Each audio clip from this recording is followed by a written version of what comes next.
the one we see today. Yeah, it's like near the urban here.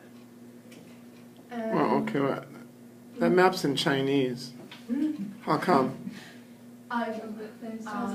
You couldn't find one in English? I caught this picture in my computer. You got to think about your audience, right? Okay. Yeah. There's an English. Got it. Okay, and the meaning of for the people in the Seattle is the Space Needle is like a landmark in the Seattle. If we saw the Space Needle, we'll think about the Seattle, and if we go to Seattle, we'll think about the Space Needle. At first, it was the tallest building for a while, for just a while, and then there are more taller buildings than the Space Needle. However, in the night view, you can see the Space Needle was really appeared in the night view. If we don't have this one, like this, it just looks like a normal night view. So I think it's a really good landmark.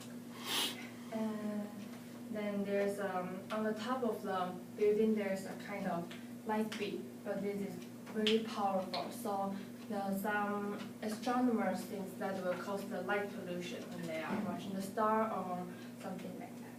Yeah, so this is kind of powerful. Okay, and we're going to go to the next part. Okay. So here is some basic information.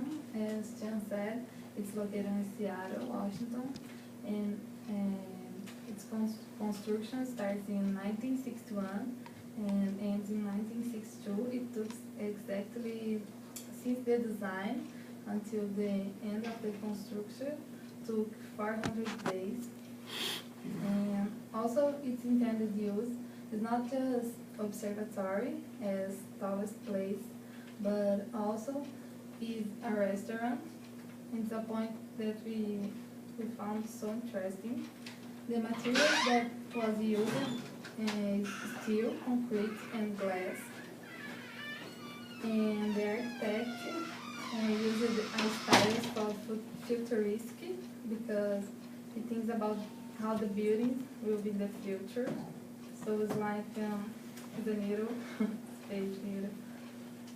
And here is some facts about this building. There is 3 elevators. The building cost was $4.5 million.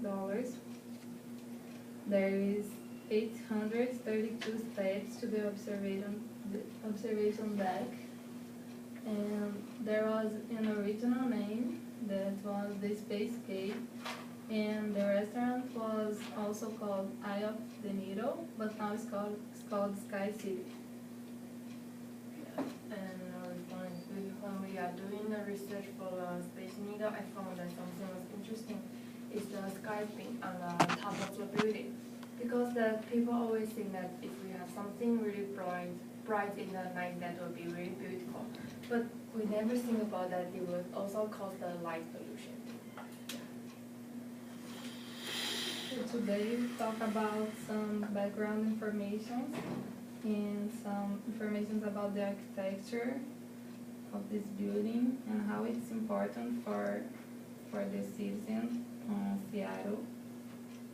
And that's